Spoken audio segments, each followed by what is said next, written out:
इस बुलेटिन में बात होगी चुनाव आयोग पर राहुल गांधी के बड़े हमले की, सदन में कमांडो की तैनाती पर उठे सवालों की, देखेंगे क्या पीएम मोदी जाएंगे जेल, बिहार में जारी हुई वोटर लिस्ट को जानेंगे, कब होंगे उपराष्ट्रपति चुनाव और बुलेटिन के आखिर में देखेंगे भारत पर अमेरिकी टैरिफ को लेकर कैसे घिरी मोदी सरकार।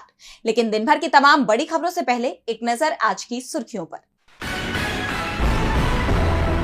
महिलाओं के शोषण केस में प्रज्वल रेवन्ना दोषी करार, जज का फैसला सुनते ही कोर्ट में रो पड़ा पूर्व एनडीए सांसद। लोकसभा चुनाव के दौरान प्रज्वल के 2000 आपत्तिजनक वीडियो आए थे सामने। पुणे के दौंड में आपत्तिजनक पोस्ट के बाद तनाव, शिवाजी महाराज के अपमान के विरोध में प्रदर्शन, धार्मिक स्थल पर पथराव और आगजनी। दिल्ली में झुग्गियों पर अब नहीं चलेगा बुलडोजर, सीएम रेखा गुप्ता का बड़ा ऐलान, कहा झुग्गी वासियों को मकान देने के बाद ही उन्हें हटाया जाएगा। शेयर बाजार में भारी गिरावट, 585 अंकों की गिरावट के साथ 80,599 पर बंद हुआ सेंसेक्स, तो 203 अंकों की गिरावट के साथ 24,565 पर लुढ़का निफ्टी। ये तो थी सुर्खियां। अब बात आज की सबसे बड़ी खबर की। महाराष्ट्र और हरियाणा चुनाव के नतीजों को कांग्रेस अभी भी मानने के लिए तैयार नहीं है। पार्टी का दावा है कि चुनाव में धांधली हुई, हेराफेरी की गई, जिससे बीजेपी जीत गई और अब कांग्रेस के हाथ इन चुनावों में हुई धांधलियों के सबूत पड़ गए हैं, जिसके बाद राहुल गांधी ने चुनाव आयोग को सीधे निशाने पर ले लिया। तो क्या कुछ कहा है राहुल गांधी ने, देखिए इस रिपोर्ट में। केंद्र में मोदी सरकार बनने के बाद से ही चुनाव आयोग सवालों में है और अब तो उस पर ये आरोप लगने लगे हैं कि वो वोट चोरी कर बीजेपी की मदद करने में जुटा हुआ है। हरियाणा और महाराष्ट्र चुनाव नतीजों के बाद से ही कांग्रेस ने चुनाव आयोग के खिलाफ मोर्चा खोल दिया है। आरोप लगाया है कि ये चुनाव चोरी किया गया है। अब राहुल गांधी ने इसे लेकर बड़ा ऐलान कर दिया। वोट चोरी हो रही है और अब हमारे पास ओपन एंड शट प्रूफ है कि इलेक्शन कमीशन वोट चोरी में इन्वॉल्व है। और मैं लाइटली नहीं बोल रहा हूं, मैं 100% प्रूफ के साथ बोल रहा हूं, ठीक है। और आप सबको पता लग जाएगा, जैसे ही हमने ये रिलीज किया पूरे देश को पता लग जाएगा कि इलेक्शन कमीशन वोटर चोरी करा रहा है। किसके लिए करा रहा है, किसके लिए करा रहा है? बीजेपी के लिए करा रहा है। ओपन एंड शट है, नो क्वेश्चन। हमें मध्य प्रदेश में सस्पिशन था, लोकसभा में सस्पिशन था, महाराष्ट्र में वो थोड़ा आगे गया, स्टेट लेवल पे हमें लगा कि यहां पे चोरी हुई है। वोटर एडिशन हुआ था, 1 करोड़ वोटर्स ऐड हुए थे। फिर हम थोड़ा डिटेल में गए, हमने कहा देखो अब इलेक्शन कमीशन तो मदद नहीं कर रहा है, तो थोड़ी ग्रैन्युलैरिटी में जाना है, गहराई में जाना है। तो हमने अपना ही इन्वेस्टिगेशन करवाया, उसमें 6 महीने लगे और जो हमें मिला है वो एटम बॉम्ब है। मतलब एटम बॉम्ब है, फटेगा तो आप इलेक्शन कमीशन आपको दिखेगा नहीं हिंदुस्तान में। Thank you. अच्छा, एक और बात जो सबसे जरूरी बात है, और मैं ये बड़ी सीरियसली बोल रहा हूं, जो भी ये काम कर रहे हैं, ठीक है, इलेक्शन कमीशन में जो भी ये काम कर रहे हैं, right from the top to the bottom, आप एक बात याद रखिए, आपको हम छोड़ेंगे नहीं। कुछ भी हो जाए हम छोड़ेंगे नहीं आपको, क्योंकि आप हिंदुस्तान के खिलाफ काम कर रहे हो। ये ट्रीजन है और कम, इससे कम नहीं है। तो आप याद रखिए, आप कहीं भी हो, रिटायर्ड हो, कुछ भी हो, ठीक है, हम आपको ढूंढ के निकालेंगे। राहुल गांधी के ऐलान ने सिर्फ चुनाव आयोग ही नहीं बल्कि केंद्र की उन एजेंसियों को भी चेतावनी दे दी है जो विपक्ष की आवाज दबाने की कोशिश कर रही हैं। राहुल गांधी ने चुनाव आयोग समेत तमाम केंद्रीय एजेंसियों को चेतावनी दे दी है, तो संसद में भी विपक्ष हावी दिख रहा है। मॉनसून सत्र में सरकार बुरी तरह से फंसी हुई दिख रही है। विपक्ष मुद्दे उठा रहा है लेकिन सरकार चर्चा को तैयार नहीं है। इस बीच सदन में ऐसा नजारा दिखाई दिया जिससे विपक्षी सदस्य भड़क उठे। कांग्रेस अध्यक्ष मल्लिकार्जुन खड़गे ने तो उपसभापति को चिट्ठी लिख दी, कहा कि भविष्य में ऐसा नहीं होना चाहिए। तो क्या है पूरा मामला, देखिए इस रिपोर्ट में। संसद के मॉनसून सत्र के दौरान विपक्ष ने गंभीर सवाल उठा दिया है। कांग्रेस ने आरोप लगाया कि राज्यसभा में सदस्यों को रोकने के लिए कमांडो बुलाए गए। ये लोकतंत्र के इतिहास का काला दिन है। कांग्रेस अध्यक्ष और राज्यसभा में विपक्ष के नेता मल्लिकार्जुन खड़गे ने उपसभापति हरिवंश नारायण सिंह को पत्र लिखा है और कहा है कि ऐसा फिर से नहीं होना चाहिए। खरगे ने कहा कि माननीय उपसभापति महोदय, मैं आपको राज्यसभा में सभी विपक्षी दलों की तरफ से ये पत्र लिख रहा हूँ। हम इस बात से हैरान और स्तब्ध हैं कि जिस तरह से सीआईएसएफ कर्मियों को सदन के वेल में दौड़ाया जा रहा है, जबकि सदस्य अपने लोकतांत्रिक अधिकार का प्रयोग कर रहे हैं। हमने ये कल भी देखा और आज भी देखा। क्या हमारी संसद का स्तर इस हद तक गिर गया है? ये अत्यंत आपत्तिजनक है और हम इसकी कड़ी निंदा करते हैं। हमें उम्मीद है कि भविष्य में सीआईएसएफ कर्मी सदन के वेल में तब नहीं आएंगे जब सदस्य जनहित के महत्वपूर्ण मुद्दे उठा रहे हों। तो वहीं कांग्रेस सांसद प्रमोद तिवारी ने भी बेहद गंभीर आरोप लगाए। तिवारी ने कहा कि आज कमांडो तैनात किए गए। कोई कह रहा है कि ये सीआईएसएफ है, कोई कुछ और कह रहा है। उन जवानों ने सदस्यों को स्टाफ से मिलने से रोका। हमारी महिला सदस्यों को पुरुष जवानों ने रोका। जिस तरह से सदन के बाहर से लोगों को बुलाया गया और सांसदों को जबरदस्ती वेल में जाने से रोका गया, ये आपत्तिजनक है। सब कुछ कैमरे में कैद है। तो वहीं संसदीय कार्य मंत्री किरण रिजिजू की इसे लेकर सफाई सामने आई है। उन्होंने कहा कि सभापति की बिना इजाजत के कोई भी सुरक्षाकर्मी सदन में प्रवेश नहीं करेगा। विपक्षी नेताओं ने मोदी सरकार पर विपक्ष को जनता के मुद्दे उठाने से रोकने के आरोप लगाए हैं। वैसे सरकार पर आरोप तो भ्रष्टाचार के भी लगे हैं और इस बार ये आरोप विपक्ष की तरफ से नहीं बल्कि बीजेपी के बड़े नेता की तरफ से ही लगाए गए हैं। बीजेपी के पूर्व सांसद ने दावा किया है कि नरेंद्र मोदी जिस दिन प्रधानमंत्री नहीं रहेंगे उसी दिन से उनकी जेल में जाने की उल्टी गिनती शुरू हो जाएगी। तो किस नेता ने किया है ये दावा, देखिए इस रिपोर्ट में। पीएम मोदी को लेकर बीजेपी के पूर्व सांसद सुब्रमण्यम स्वामी ने बड़ा दावा किया है। उन्होंने कहा कि नरेंद्र मोदी की सरकार में जबरदस्त भ्रष्टाचार हुआ है। खुद पीएम मोदी भी भ्रष्टाचार के मामले में फंसे हुए हैं।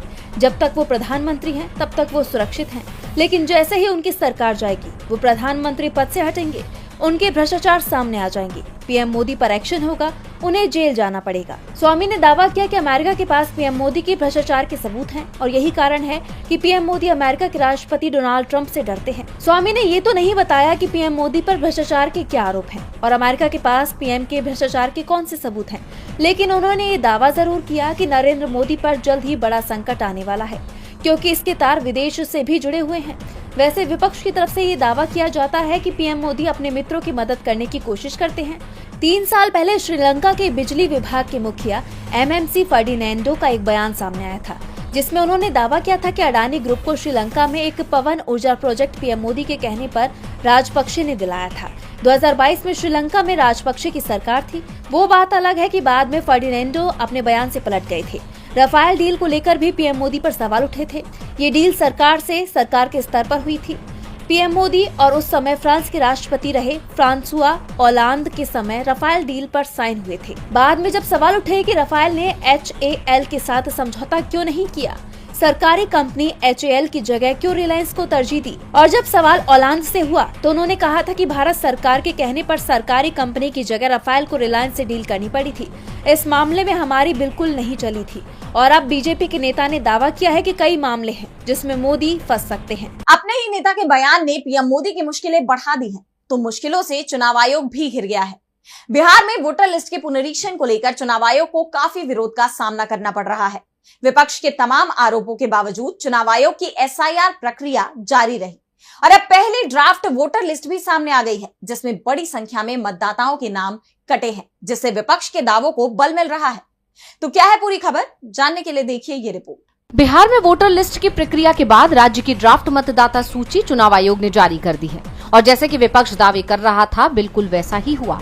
लिस्ट से लाखों की संख्या में नाम काटे गए हैं। चुनाव आयोग ने नई वोटर लिस्ट जारी कर दी है और इसे सभी 38 जिलों के डीएम के साथ राजनीतिक पार्टियों से साझा किया गया है। नई लिस्ट इलेक्शन कमीशन की वेबसाइट पर पब्लिश हो गई है। बिहार में कुछ 65 लाख वोटर्स के लिस्ट से नाम कटे हैं। मिली जानकारी के मुताबिक किशनगंज में 1,45,913 नाम लिस्ट में नहीं है। सहरसा में 1,31,000 वोटर्स के नाम कटे हैं। खगड़िया में 79,551 मतदाताओं के नाम कटे। सारण में 2,73,000 वोटर्स के नाम कटे। शेखपुरा में 26,256 वोटर्स के नाम कटे हैं। बक्सर में 87,645 वोटर्स के नाम कटे। सुपौल में 1,28,207 वोटर्स के नाम कटे। वहीं भागलपुर में कुल 2,44,612 मतदाताओं के नाम कटे हैं। पश्चिम चंपारण में 1,91,376 वोटर्स के नाम काटे गए हैं। इसके साथ ही दरभंगा में जिला निर्वाचन पदाधिकारी कौशल कुमार ने बताया कि जिले में 30,03,167 मतदाता थे। इनमें से 2,03,315 लोगों के नाम वोटर लिस्ट से काटे गए हैं। हालांकि चुनाव आयोग की तरफ से कहा गया है कि मतदाता को वोटर लिस्ट में नाम जोड़ने, हटने या गलत जानकारी को लेकर शिकायत है तो उन्हें सुधार का एक मौका मिलेगा। इसे लेकर 2 अगस्त से 1 सितंबर 2025 तक विशेष कैंप लगाए जाएंगे, जहां मतदाता अपने दावे और आपत्तियां दर्ज करवा सकेंगे। इसके अलावा चुनाव आयोग ने ये सूची सभी राजनीतिक दलों को सौंप दी है, जिसके बाद अब विपक्ष हल्ला बोल कर रहा है। पहली ड्राफ्ट वोटर लिस्ट सामने आने के बाद चुनाव आयोग सवालों से घिर गया है, तो घिरी मोदी सरकार भी है। संसद का ये मॉनसून सत्र बिहार में मतदाता सूचियों के विशेष गहन पुनरीक्षण यानी एसआईआर के मुद्दे से लेकर ट्रंप के टैरिफ तक काफी हंगामेदार बना हुआ है। विपक्षी सांसदों ने आज भी संसद में जमकर विरोध प्रदर्शन किया। ऐसे में ये सियासी संग्राम और तेज होता दिखाई दे रहा है। तो क्या कुछ हुआ सदन में, जानने के लिए देखिए ये रिपोर्ट। संसद के मॉनसून सत्र का 10वां दिन भी काफी हंगामेदार रहा। संसद की कार्यवाही शुरू होते ही विपक्ष ने बिहार में मतदाता सूची पुनरीक्षण के मुद्दे पर चर्चा की मांग को लेकर नारेबाजी की। राज्यसभा के उपसभापति हरिवंश से विपक्षी सांसदों ने एसआईआर प्रक्रिया पर चर्चा की मांग की, जिसे उपसभापति ने सदन में खारिज कर दिया। उन्होंने कहा कि चुनाव आयोग एक संवैधानिक संस्था है और ये मामला सुप्रीम कोर्ट में विचाराधीन है। इसके बावजूद विपक्षी सांसदों ने नारेबाजी बंद नहीं की, जिसके बाद राज्यसभा की कार्यवाही पूरे दिन के लिए स्थगित कर दी गई। संसद में विपक्षी सांसदों ने बिहार में चल रहे एसआईआर की इस प्रक्रिया को लेकर जमकर विरोध प्रदर्शन किया। इस प्रदर्शन में तमाम विपक्षी दलों ने हिस्सा लिया। विपक्षी नेता और सांसद प्रियंका गांधी वाड्रा भी इस प्रदर्शन में दिखाई दी। विपक्षी दलों के सांसदों के हाथों में बैनर और पोस्टर दिखाई दिए, जिस पर लिखा था एसआईआर लोकतंत्र पर वार। प्रदर्शन के दौरान जमकर नारेबाजी की गई। एसआईआर वापस लो और वोट चोरी बंद करो के नारे लगाए गए। विपक्ष के विरोध के चलते संसद का कामकाज पूरी तरह से ठप रहा। ऐसे में संसद को 4 अगस्त तक के लिए स्थगित कर दिया गया। इस बीच लोकसभा में नेता विपक्ष राहुल गांधी, कांग्रेस सांसद प्रियंका गांधी समेत इंडिया गठबंधन के बाकी सांसदों ने स्पीकर ओम बिरला से मुलाकात की। विपक्षी सांसदों ने स्पीकर से संसद के दोनों सदनों में एसआईआर पर चर्चा कराने की मांग की, जिससे ये साफ हो गया कि विपक्ष का ये विरोध यहीं रुकने वाला नहीं है। एसआईआर के मुद्दे पर विपक्ष और सरकार के बीच आर पार का सीन बन गया है। ऐसे में सवाल उठ रहे हैं कि क्या संसद में इस मुद्दे पर अब चर्चा हो पाएगी? ये देखने वाली बात होगी। संसद में विपक्ष के तेवरों ने मोदी सरकार की नींद उड़ा दी है। उपराष्ट्रपति जगदीप धनखड़ के अचानक इस्तीफे के बाद से लगातार सवाल खड़े हो रहे हैं कि आखिर अब नया उपराष्ट्रपति कौन होगा और उपराष्ट्रपति पद के लिए चुनाव कब होगा। आखिरकार चुनाव आयोग ने उपराष्ट्रपति के उपचुनाव की तारीखों का ऐलान कर दिया है। तो कब होंगे ये चुनाव और क्या है पूरा शेड्यूल, जानने के लिए देखिए ये रिपोर्ट। जगदीप धनखड़ के इस्तीफे के बाद से एक बड़ा सवाल उठ रहा था कि देश को अगला उपराष्ट्रपति कब मिलेगा। तो अब ये इंतजार खत्म हुआ। अगले उपराष्ट्रपति के लिए चुनाव की तैयारियां शुरू हो चुकी हैं। जगदीप धनखड़ के इस्तीफे के बाद देश को जल्द ही नया उपराष्ट्रपति मिलने जा रहा है। चुनाव आयोग ने 17वें उपराष्ट्रपति चुनाव की तारीखों का ऐलान कर दिया है। इलेक्शन कमीशन ने उपराष्ट्रपति के चुनाव का पूरा शेड्यूल जारी कर दिया है। इसके मुताबिक 7 अगस्त को नोटिफिकेशन जारी किया जाएगा। नामांकन की अंतिम तारीख 21 अगस्त 2025 तय की गई है। 22 अगस्त तक नामांकन पत्रों की जांच की जाएगी। उम्मीदवार 25 अगस्त तक अपना नाम वापस ले सकेंगे। 9 सितंबर को मतदान होगा। साथ ही 9 सितंबर को ही वोटों की गिनती भी की जाएगी और इसी दिन चुनाव परिणाम घोषित कर दिए जाएंगे। बता दें कि पूर्व उपराष्ट्रपति जगदीप धनखड़ ने 21 जुलाई को अचानक ही अपने पद से इस्तीफा दे दिया था। धनखड़ ने इस्तीफा देने की वजह स्वास्थ्य कारण बताए थे, लेकिन विपक्ष ने कहा था कि उनके इस्तीफे के पीछे की वजह कुछ और ही है। उनके अचानक इस्तीफे से राजनीतिक गलियारों में हलचल तेज हो गई थी। विपक्ष ने आरोप लगाया था कि धनखड़ के केंद्र सरकार से रिश्ते ठीक नहीं चल रहे हैं और इसी वजह से धनखड़ ने खुद ही इस्तीफा दे दिया। कहा तो यहाँ तक जा रहा था कि सरकार के दबाव में आकर उन्होंने इस्तीफा दिया। शिवसेना यूबीटी सांसद संजय राउत ने भी धनखड़ के इस्तीफे पर संदेह जताया और पर्दे के पीछे की राजनीति का आरोप लगाया था। गृह मंत्रालय ने 22 जुलाई को इस पद को औपचारिक रूप से रिक्त घोषित किया था। अब उनके इस्तीफे के बाद ही ये चुनाव कराए जा रहे हैं। अब देखना होगा कि अगला उपराष्ट्रपति कौन बनता है। और बुलेटिन के आखिर में देखेंगे भारत पर अमेरिकी टैरिफ को लेकर कैसे घिरी मोदी सरकार। अमेरिकी राष्ट्रपति डोनाल्ड ट्रंप के टैरिफ की 1 अगस्त को डेडलाइन थी, लेकिन इससे पहले ही अमेरिका के व्हाइट हाउस ने नई सूची जारी कर दी। अमेरिका ने भारत और पाकिस्तान पर जो टैरिफ लगाए हैं उसे लेकर मोदी सरकार विपक्ष के निशाने पर आ गई। अमेरिका का बढ़ता पाकिस्तान प्रेम मोदी सरकार के लिए बड़ी चुनौती बन गया है। देखिए ये रिपोर्ट। अमेरिकी राष्ट्रपति डोनाल्ड ट्रंप ने टैरिफ की नई सूची जारी कर दी है, जिसके मुताबिक भारत को फिलहाल 7 दिन की राहत मिल गई है। लेकिन क्या ये वाकई में राहत की खबर है या इस दौरान भारत पर अमेरिका का दबाव बढ़ने वाला है? ये सवाल तो उठ ही रहे हैं। इस बीच भारत और पाकिस्तान पर लगे टैरिफ की दरों में अंतर को लेकर भी मोदी सरकार घिर गई है।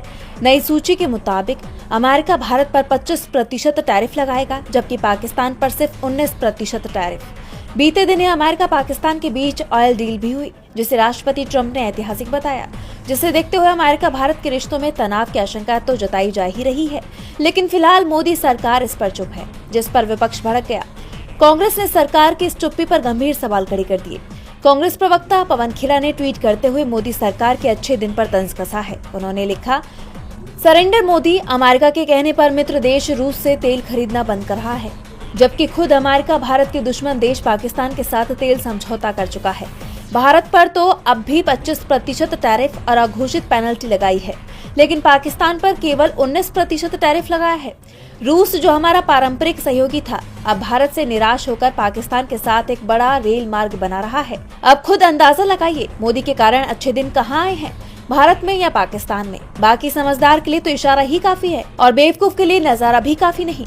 ट्रंप के फैसलों ने मोदी सरकार की मुश्किलें बढ़ा दी हैं। सरकार की विदेश नीति सवालों के घेरे में आ गई है। ऐसे में अब देखना ये होगा। आज सोशल मीडिया से लेकर आपके चलते फिरते जीवन में भी पत्रकारिता के बुरे दौर की चर्चा होती है, क्योंकि जिन लोगों पर सूचना देने की जिम्मेदारी है वो आपके लिए नहीं बल्कि कॉर्पोरेट और सरकारों को फायदा पहुंचाने में लग गए हैं। विज्ञापन मॉडल को खारिज कर आप इस बीमारी को दूर कर सकते हैं और अपने नारे को बुलंद कीजिए। मेरे खर्च पर आजाद है खबरें।